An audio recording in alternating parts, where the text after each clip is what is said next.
ছেলে প্রবাসে থাকে, তো ফোন দিছে, বাবা আগামী দিন আসবো, ঈদের আগের দিন।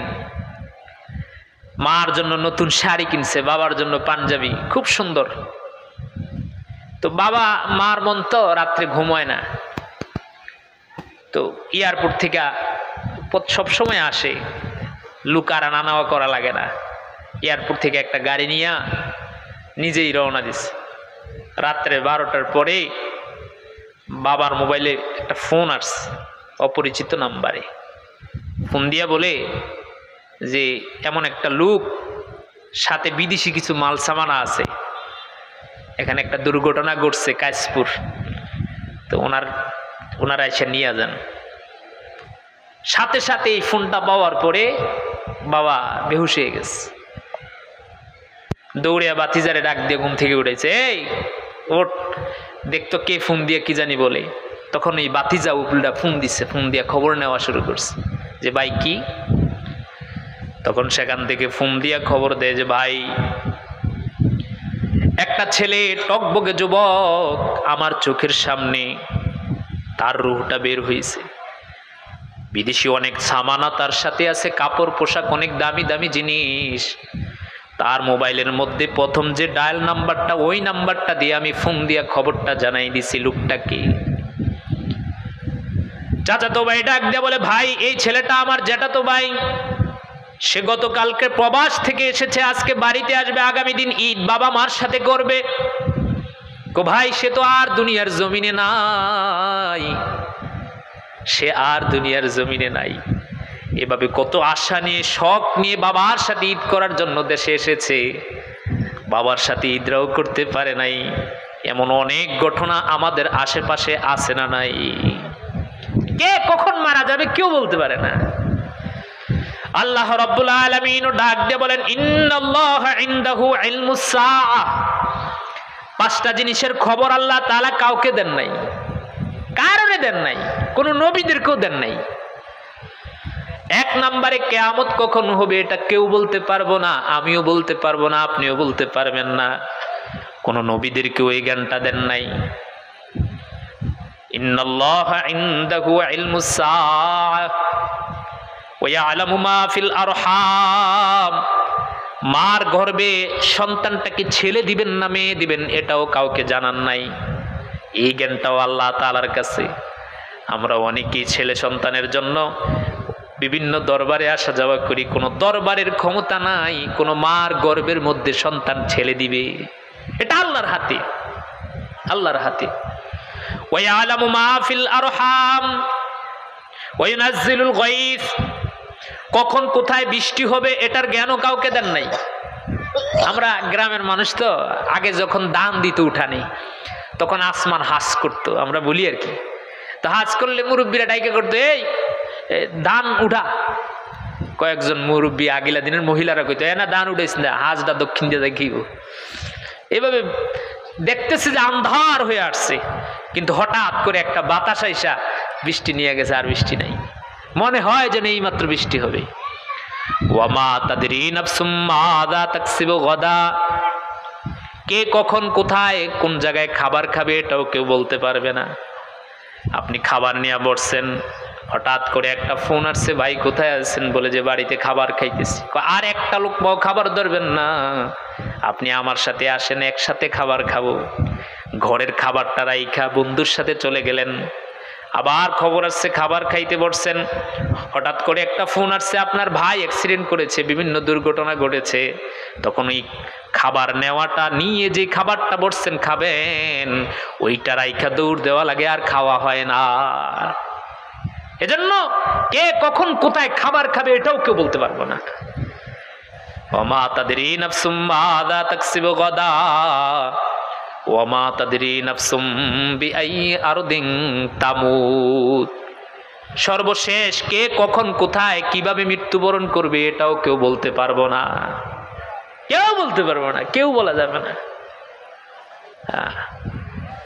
কে কখন মারা যাবে কেউ বলবে না। একটা ঘটনা বলি, ইমাম মালিক রহমতুল্লাহর নাম শুনেন নাই? মালিক রহমতুল্লাহ একটা শখ ছিল, শখ, ইচ্ছা ছিল যে তিনার মৃত্যুটা যেন মদিনায় হয়। কোথায় হয়? মদিনায়। তো আল্লাহর কাছে দোয়া করতেছে যে আল্লাহ আমার মৃত্যুটা আপনি মদিনায় দিয়েন। এমন সময় হজের মৌসুম চলে আসছে। এখন হজ করতে হলে মক্কায় যাওয়া লাগে কি লাগে না? লাগে। এবার হজ করার জন্য মক্কায় যাওয়া লাগবে। এখন তার টেনশন হয়ে গেছে, আমি যদি মক্কায় হজ করার জন্য যাই, সেখানে গিয়ে যদি আমার মৃত্যু হয়ে যায়, সেখানে গিয়ে যদি আমি মারা যাই, তখন কি হবে? আমার তো শেষ ইচ্ছাটা পূরণ হইল না। নবীজি যেখানে ইন্তেকাল করছে, নবীজির রওজাটা যেখানে, সেখানে তার আমার মরণটা হইল না। তো এবার মুরাক্কাবায় বসছে, আমার মৃত্যুটা কখন হয় একটু কল্পনা করে দেখি। বিভিন্ন দোয়া দুরূদ তাসবিহ তাহলিল পরে আল্লাহ তাআলার কাছে মুনাজাত করে বলে, মালিক আমি যদি জানতে পারতাম আমার মৃত্যুটা কবে হবে, তাহলে আমি ওইভাবে আমার হজের সফরটারে সাজাইতাম যেন আমার মৃত্যুটা মদিনায় হয়। এভাবে বিভিন্ন দোয়া দুরূদ পড়ে রাত্রিবেলা ঘুমাইছে। ঘুমানোর পর ঘুমের মধ্যে স্বপ্নে দেখে একজন সুন্দর চেহারার একটা লোক, মাথায় পাগড়ি পরা, এমন সুন্দর ব্যক্তি আর কোনোদিন দেখেন নাই। এই লোকটা স্বপ্ন যুগে আইসা এভাবে আঙ্গুল দিয়া 5টা আঙ্গুল দেখাইয়া দিলেন। ঘুম ভাঙে গেছে। ঘুম ভাঙে যাওয়ার পর সকালবেলা খাদেমকে ডাক দেবেন, এ খাদেম কোথায়, দৌড়ে আসো। বলে যে কি? যে গতকাল রাত্রে আমি একটা স্বপ্ন দেখেছি, কে যেন আমার কাছে আইসা 5টা আঙ্গুল দেখাইলো। লোকটা এত সুন্দর, চেহারা খুব চাকচিক্যময়, এত মায়া লাগে। কি দেখাইলো লোকটাকে? এটা তাবির জানা দরকার, তাবির জানা দরকার। তো কাকে? বলে যে ইবনে সিরিন রহমাতুল্লাহি আলাইহি তৎকালীন সবচেয়ে বড় তাবির কারক। বলে তার কাছে গিয়া বলবা যে একজন লোক স্বপ্ন দেখেছে এমন এমন, ব্যাখ্যা বলেন। যদি নাম জিজ্ঞাসা করে নাম বলবা না। স্বপ্নের ব্যাখ্যা জানার জন্য ইবনে সিরিন রহমাতুল্লাহি আলাইহির কাছে খাদেমকে পাঠাইলেন। খাদেম গিয়ে ইবনে সিরিন রহমাতুল্লাহি আলাইহির কাছে গিয়ে বলল, হুজুর একজন লোক একটা স্বপ্নের তাবির জানতে চায়, ব্যাখ্যা জানতে চায়। বলে যে কি? যে রাত্রিবেলা ঘুমাইছে, ঘুমানোর পর একজন সুন্দর চেহারার ব্যক্তি আইসা তাকে 5টা আঙ্গুল দেখাইছে। ওই লোকটাকে আর 5টা আঙ্গুল দিয়ে কি বুঝাইলো এটা জানার জন্য। তখন ইবনে সিরিন রহমাতুল্লাহ আলাইহি খাদেমের হাতের মধ্যে খাপ করে ধরে বলল যে বলো কে এই স্বপ্নটা দেখেছে। বলে যে নাম বলা যাবে না, অনুমতি নাই। তুমি নাম বলো আর না বলো, আমি বুঝে ফেলছি এত বড় স্বপ্ন, এত সুন্দর স্বপ্ন কেবলমাত্র এই জমানার শ্রেষ্ঠ আলেম, সবচেয়ে বড় আলেম ইমাম মালিককে ব্যতি রেখে আর কেউ দেখতে পারে না। বলেন সুবহানাল্লাহ। এত সুন্দর স্বপ্ন ইমাম মালিকের চাইতে বড় আলেম তো আর কেউ নাই। এত আধ্যাত্মিক মানুষ তো আর কেউ নাই, তিনিই দেখছেন। তখন বলে যে না, নাম বলতে নিষেধ করছে, যে না নাম না বললে আমি তাবিরও বলবো না, ব্যাখ্যাও বলবো না। খাদেম দৌড়ে ইমাম মালিক রহমাতুল্লাহ আলাইহির কাছে গেছে, গিয়া বলতেছে হুজুর এমন এমন ঘটনা, ইবনে সিরিন তো বলেছে নাম না বললে নাকি তাবির বলবে না। আবার তিনি এটাও বলেছে এই স্বপ্নটা নাকি ইমাম মালিকই দেখতে পারে, এছাড়া আর কেউ দেখবে না।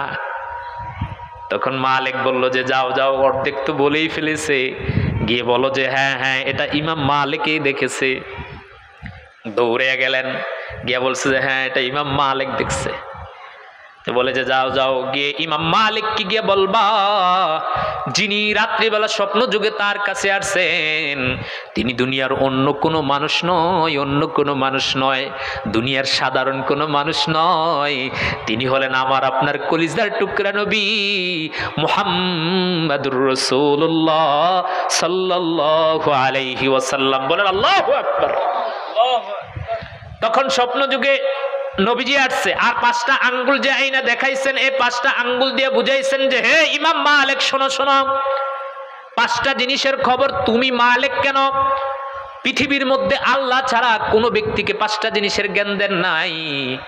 1 নাম্বার, কিয়ামত কখন হবে, কখন কোথায় বৃষ্টি হবে, মার গর্ভে সন্তান কি ছেলে হবে না মেয়ে হবে, কে কখন কোথায় কোন জায়গায় খাবার খাবে, কার মৃত্যু কখন হবে, এই 5টা জিনিসের খবর আল্লাহ তাআলা কাউকে দেন নাই।